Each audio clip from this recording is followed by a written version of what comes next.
Hello বন্ধুরা, আমরা NTPC পরীক্ষাকে টার্গেট করে স্ট্যাটিক জিকে প্র্যাকটিস করছি। এর আগের ক্লাসে আমরা কিন্তু 80 নম্বর প্রশ্ন পর্যন্ত প্র্যাকটিস করেছি। আজকের ক্লাসে 81 থেকে 100 নম্বর কোশ্চেন পর্যন্ত আমরা প্র্যাকটিস করব। ইম্পর্টেন্ট কোশ্চেন প্র্যাকটিস করছি, দেখে নেবে। আজকের 81 নম্বর কোশ্চেন, ওপেক এর সদর দপ্তর কোথায় অবস্থিত? ওপেক এর সদর দপ্তর কোথায় অবস্থিত?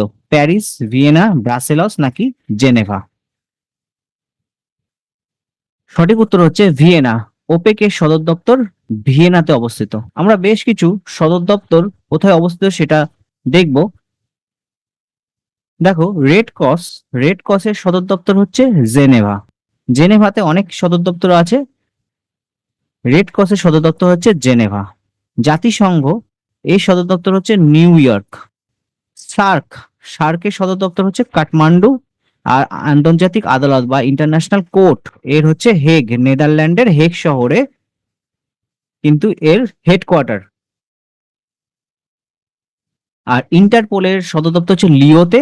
আর এশিয়ান উন্নয়ন ব্যাংক মানে Asian development bank, ADB, Asian development bank, এটার হচ্ছে ম্যানিলাতে অবস্থিত, মেট্রো ম্যানিলা এর হেডকোয়ার্টার।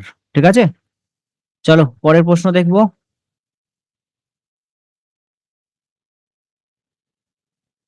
কার নেতৃত্বে সিন্ধু দেশে আরব আক্রমণ হয়েছিল? কার নেতৃত্বে সিন্ধু দেশে প্রথম আরব আক্রমণ হয়েছিল? এই আরব আক্রমণ হয়েছিল 712 খ্রিস্টাব্দে। ঠিক আছে, এবার সেটা বলতে হবে তোমাদের, কার নেতৃত্বে এই সিন্ধু আক্রমণ হয়েছিল? ইলতুৎমিশ, আকবর, কুতুবউদ্দিন আইবক, মোহাম্মদ বিন কাসেম? সঠিক উত্তর হচ্ছে মোহাম্মদ বিন কাসেম। মোহাম্মদ বিন কাসেমের নেতৃত্বেই আরব আক্রমণ, ভারতের প্রথম আরব আক্রমণ হয়েছিল। পরের প্রশ্ন, বাঙালি অভিনেতা উত্তম কুমারের আত্মজীবনীর নাম কি?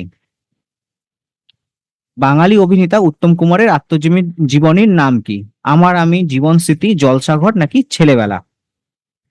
আচ্ছা, এই উত্তম কুমার, ওনার আসল নাম ছিল Arun Kumar Chattopadhyay. Arun Kumar Chattopadhyay.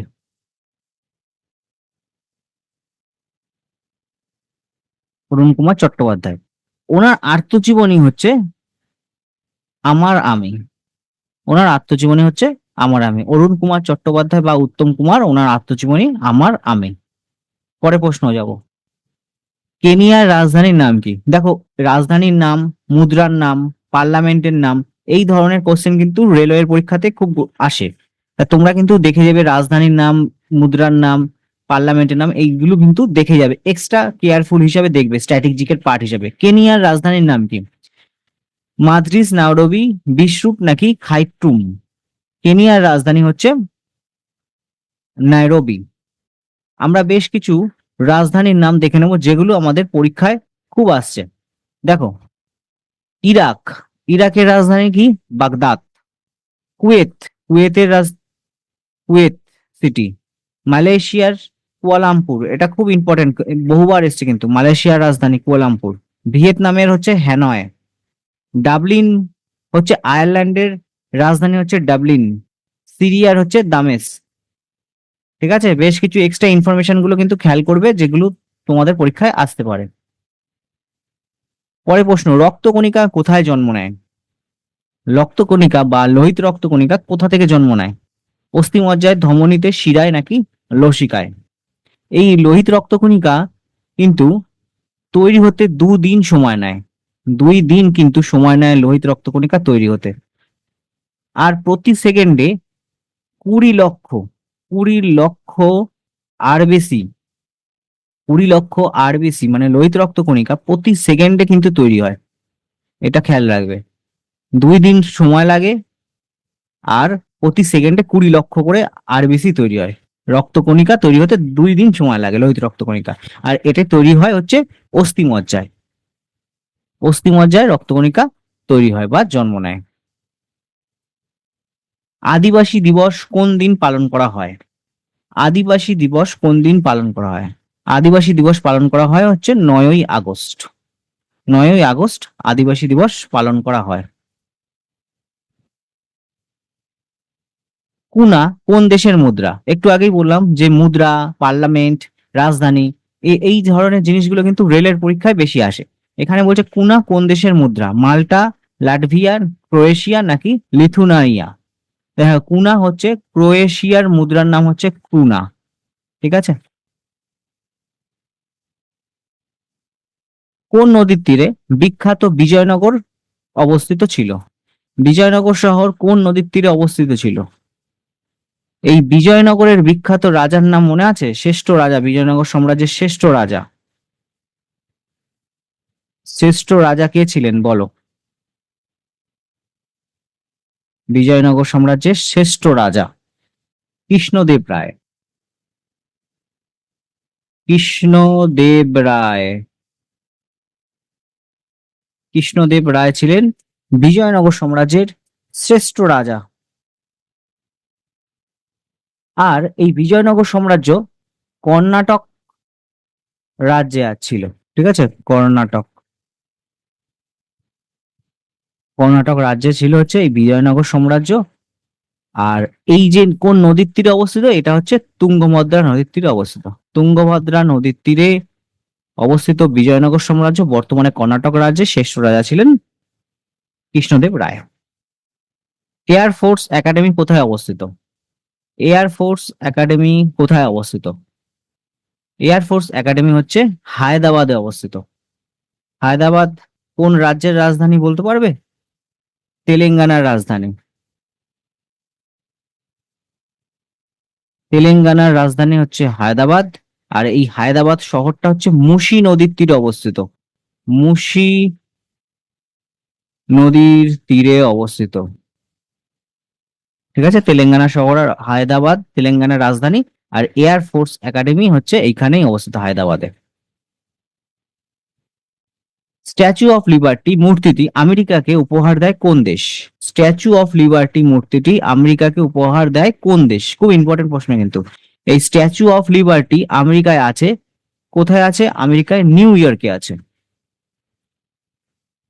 New York. New York শহরে কিন্তু এই স্ট্যাচু অফ লিবার্টি আছে। আর স্ট্যাচু অফ লিবার্টি উপহার দেয় হচ্ছে ফ্রান্স। ফ্রান্স কিন্তু আমেরিকাকে এই স্ট্যাচু অফ লিবার্টি উপহার দেয়। আর বর্তমানে আমেরিকার নিউ ইয়র্ক শহরে কিন্তু এই স্ট্যাচু অফ লিবার্টি মূর্তিটি রয়েছে। জেনারেল অ্যাসেম্বলি কবে ইউএন এর পতাকা গ্রহণ করে? জেনারেল অ্যাসেম্বলি ইউএন এর পতাকা কবে গ্রহণ করে? 20 অক্টোবর 1947। 20 অক্টোবর 1947-এ জেনারেল অ্যাসেম্বলি ইউএন এর পতাকা গ্রহণ করেন। পরের প্রশ্ন দেখব। মর্নিং পোস্ট কোন দেশের প্রকাশিত সংবাদপত্র? মর্নিং পোস্ট কোন দেশের প্রকাশিত সংবাদপত্র? দেখো মর্নিং পোস্ট হচ্ছে ব্রিটেনের সংবাদপত্র। মর্নিং পোস্ট ব্রিটেনের সংবাদপত্র, এবং বিভিন্ন দেশের যেমন চীনের সংবাদপত্র রয়েছে, ইটালির সংবাদপত্র রয়েছে, এরকম বিখ্যাত সংবাদপত্রগুলো কিন্তু দেখে যাবে। মর্নিং পোস্ট হচ্ছে ব্রিটেনের সংবাদপত্র।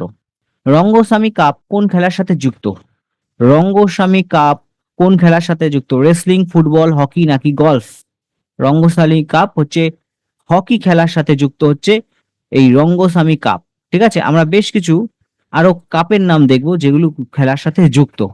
আগা খান কাপ হকি খেলার সাথে যুক্ত, এটা ভারত আয়োজক করে, এটা খুব ইম্পর্টেন্ট কিন্তু। হ্যাঁ, আগা খান কাপ বহুবার এসছে। নেহেরু ট্রফি এটাও এসছে, এটা বোট এবং হকি ক্ষেত্রে হয়, এটাও ভারতের। বোট এবং হকি খেলার জন্য নেহেরু ট্রফি দেওয়া হয়। আর রঙ্গস্বামী কাপ তো বললাম হকির জন্য। নেহেরু কাপ, নেহেরু ট্রফি আগেরটা দেখো, এটা নেহেরু কাপ, এটা ফুটবল খেলার জন্য। আমেরিকান কাপ এটা নৌচালনার জন্য আমেরিকাতে দেওয়া হয়। আর অমৃত দিওয়ান কাপ সেটা ব্যাডমিন্টন খেলার জন্য ভারতে দেওয়া হয়। অমৃত দিওয়ান কাপ ব্যাডমিন্টনের জন্য, নেহেরু কাপ ফুটবলের জন্য, নেহেরু ট্রফি বোট রেস, আর হকির জন্য আগা খান কাপ হকির জন্য। ঠিক আছে, এইসব মানে কোন খেলার সাথে কোন ট্রফি যুক্ত, এটাও কিন্তু এক্সট্রা ইনফরমেশন হিসাবে মনে রাখবেন। কলিঙ্গ পুরস্কার কোন ক্ষেত্রে দেওয়া হয়? 94 নম্বর প্রশ্ন, কলিঙ্গ পুরস্কার কোন ক্ষেত্রে দেওয়া হয়? চিকিৎসা শাস্ত্র, বিজ্ঞান, সমাজসেবা নাকি শিল্প? দেখো বিজ্ঞান বিষয়ের জন্য কিন্তু এই কলিঙ্গ পুরস্কার দেওয়া হয়। আমরা এক্সট্রা কিছু ইনফরমেশন দেখব। কোন ক্ষেত্রে কি কি পুরস্কার দেওয়া হয়? দেখো, নোবেল পুরস্কার কত সাল থেকে দেওয়া হচ্ছে?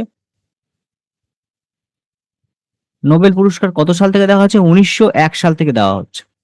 অস্কার পুরস্কার কবে দেওয়া হয়েছে? 1929 থেকে প্রথম চালু হয়েছে। সাহিত্য একাডেমি পুরস্কার 1954 সাল থেকে শুরু হয়েছে। ভারতরত্ন 1954 থেকে। অর্জুন পুরস্কার হচ্ছে খেলাধুলার জন্য অর্জুন পুরস্কার দেওয়া হয়। 1961-তে জ্ঞানপীঠ পুরস্কার সাহিত্যের জন্য 1965 সাল থেকে শুরু হয়েছে। ঠিক আছে। সমাজ সেবার জন্য রামন ম্যাগসাইসে পুরস্কার দেওয়া হয়। এই যে ম্যাগসেসে পুরস্কার দেওয়া হয় সমাজ সেবার জন্য। কোন দেশ এই ম্যাগসেসে পুরস্কার প্রদান করে ওটা বলতে হবে তোমাদের। ভারত সরকার, ইউএনএ, স্টকহোম নাকি ফিলিপিন সরকার? এই ফিলিপিন সরকার কিন্তু, সঠিক উত্তর হবে ফিলিপিনের সরকার, মানে ফিলিপিন্স কিন্তু এই রামন ম্যাগসাইসে পুরস্কার বা ম্যাগসাইসে পুরস্কার সমাজ সেবার জন্য দেয়। এটাও মনে রাখো, কিন্তু সমাজ সেবার জন্য কিন্তু এই ম্যাগসাইসে অ্যাওয়ার্ড দেওয়া হয়। ঠিক আছে। ফিলিপিন্স থেকে এই অ্যাওয়ার্ডটা দেওয়া হচ্ছে। দরিদ্রতা দূরীকরণের জন্য পিইউআরএ এই মডেলটি কার? দরিদ্রতা দূরীকরণের জন্য পিইউআরএ এই মডেলটি কার? প্রোভাইডিং, পিইউআর এর পুরো নাম হচ্ছে providing urban providing urban amenities two rural area, rural areas.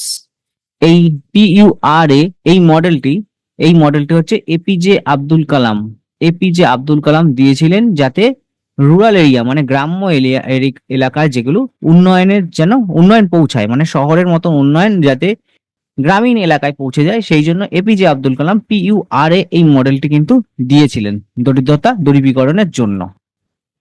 মালদ্বীপের পার্লামেন্টের নাম কি? দেখো, বলতে বলতেই একটা পার্লামেন্টের নাম চলে আসলো। মালদ্বীপের পার্লামেন্টের নাম কি? মালদ্বীপের পার্লামেন্টের নাম হচ্ছে মজলিস।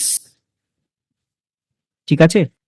আর এই নেসেট, সোরা, এগুলো কিন্তু দেখে যাবে কোন দেশের পার্লামেন্ট, কিন্তু পরীক্ষায় কোন কোন দেশের পার্লামেন্ট, মুদ্রা, ক্যাপিটাল সিটি এগুলো কিন্তু দেয়। যুদ্ধক্ষেত্রে রুমি কৌশল কে ব্যবহার করেছিল? যুদ্ধক্ষেত্রে রুমি কৌশল কে ব্যবহার করেছিল? ঔরঙ্গজেব, আকবর, বাবর নাকি শের শাহ? এই রুমি কৌশল প্রথম ব্যবহার করা হয়েছিল, সেটা হচ্ছে পানিপথের প্রথম যুদ্ধে 1526-এ। পানিপথের প্রথম যুদ্ধে, পথের প্রথম যুদ্ধ। কে ব্যবহার করেছিল পানিপথের প্রথম যুদ্ধ? ঔরঙ্গজেব, আকবর, বাবর নাকি শের শাহ? বলো। বাবর। এই বাবর পানিপথের প্রথম যুদ্ধ, ইব্রাহিম লোদির সাথে যে বাবরের যুদ্ধ হয়, পানিপথের প্রথম যুদ্ধে রুমি কৌশল ব্যবহার করেছিল। আচ্ছা, পানিপথের দ্বিতীয় যুদ্ধ 1556, আর 1761 হচ্ছে পানিপথের তৃতীয় যুদ্ধ। এটা হচ্ছে দ্বিতীয় যুদ্ধ, আর এটা হচ্ছে তৃতীয় যুদ্ধ, থার্ড। ঠিক আছে। এই ডেটটা কিন্তু জিজ্ঞেস করে যে কোন দিনে, এখন কিন্তু আর সাল জিজ্ঞেস করে না, সাল সবাই পারে যে 1761-তে থার্ড পানিপথের যুদ্ধ। এটা হচ্ছিল 14ই জানুয়ারি, 14ই জানুয়ারি 1761-তে কিন্তু থার্ড পানিপথের যুদ্ধ হয়েছিল। ঠিক আছে। পরের প্রশ্ন দেখব। তাতিয়া টোপি কার বিশ্বস্ত অনুচর ছিলেন? তাতিয়া টোপি কার বিশ্বস্ত অনুচর ছিলেন? রানী লক্ষ্মীবাই, বাহাদুর শাহ জাফর, মঙ্গল পান্ডে নাকি নানা সাহেব? তাতিয়া টোপি হচ্ছে এই যে 1857-র যে সিপাই বিদ্রোহ, তার অন্যতম একটা ক্যারেক্টার বলতে পারো। সিপাই বিদ্রোহ, মহাবিদ্রোহ, তার অন্যতম ক্যারেক্টার। এই এনার পুরো নাম কি ছিল জানো? তাতিয়া টোপির পুরো নাম ছিল রামচন্দ্র পান্ডুরঙ্গ। রামচন্দ্র পান্ডুরঙ্গ, রামচন্দ্র পান্ডুরঙ্গ ছিল তাতিয়া টোপির পুরো নাম। ঠিক আছে। তিনি বিশ্বস্ত অনুচর ছিলেন নানা সাহেবের। নানা সাহেবের বিশ্বস্ত অনুচর ছিলেন তাতিয়া টোপি বা রামচন্দ্র পান্ডুরঙ্গ। আর বাংলার নানা সাহেব হিসেবে কাকে বলা হয় জানো? বাংলার নানা সাহেব, বাংলার নানা সাহেব হিসাবে পরিচিত রামরতন মল্লিক। রামরতন মল্লিক। রামরতন মল্লিক বাংলার নানা সাহেব হিসাবে পরিচিত। তাতিয়া টোপি নানা সাহেবের বিশ্বস্ত অনুচর ছিলেন। তাতিয়া টোপির পুরো নাম রামচন্দ্র পাণ্ডুরঙ্গ, আর বাংলার নানা সাহেব হিসাবে রামরতন মল্লিক পরিচিত। ঠিক আছে, লাস্ট প্রশ্ন আজকের ক্লাসের, ইটানকি অভয়ারণ্য কোন রাজ্যে অবস্থিত? ইটানকি অভয়ারণ্য কোন রাজ্যে অবস্থিত? ইটানকি অভয়ারণ্য হচ্ছে নাগাল্যান্ডে অবস্থিত। ঠিক আছে, নাগাল্যান্ডে ইটানকি। বেশ কিছু অভয়ারণ্যগুলো কোন কোন রাজ্যে সেটা দেখে যাবে। দেখো, এক্সট্রা ইনফরমেশন হিসেবে কিছুটা রেখেছি। আসাম, আসামের কাজিরাঙ্গা, তোমরা জানো আসামের কাজিরাঙ্গা জাতীয় উদ্যান। কেরালার পেরিয়ার জাতীয় উদ্যান। কর্ণাটকের তুঙ্গভদ্রা নদীর তীরে আছে, যেমন বিজয়নগর সাম্রাজ্য, সেরকমই তুঙ্গভদ্রা জাতীয় উদ্যানও আছে, বন্যপ্রাণী অভয়ারণ্য রয়েছে। আর তামিলনাড়ুতে হচ্ছে মুদুমালাই, আসে কিন্তু পরীক্ষায়, এই যে মুদুমালাই তামিলনাড়ুতে রয়েছে। উত্তরপ্রদেশে হচ্ছে চন্দ্রপ্রভা। আর মহারাষ্ট্রের হচ্ছে বোর টাইগার রিজার্ভ। পশ্চিমবঙ্গটা তোমরা জানো, মহারাষ্ট্রের বোর টাইগার রিজার্ভ, চন্দ্রপ্রভা হচ্ছে উত্তরপ্রদেশের, কর্ণাটকের তুঙ্গভদ্রা, আর কেরালার পেরিয়ার, এটা হচ্ছে হাতির জন্য বিখ্যাত। হাতির, এখানে হাতি দেখা যায় কেরালার পেরিয়ারে। ঠিক আছে, আর আসামের কাজিরাঙ্গা হচ্ছে একশৃঙ্গ গন্ডার। একশৃঙ্গ গন্ডার, গন্ডারের জন্য বিখ্যাত। দেখো, এই ছিল আজকের ক্লাস। 100টা কোশ্চেন কভার করলাম, পরবর্তীতে আরো 20টা কোশ্চেন করব। এইভাবে কিন্তু স্ট্যাটিক জিকে আমরা কন্টিনিউ করছি। অবশ্যই যদি তোমাদের ভালো লাগে লাইক কমেন্ট করে দিও। আমার নতুন চ্যানেল, ভিউয়ার্স খুবই কম, যদি তোমরা লাইক বা কমেন্ট করো আমি মোটিভেশন পাই পরবর্তী ভিডিও বানানোর জন্য। ঠিক আছে, চলো দেখা হচ্ছে পরের ভিডিওতে।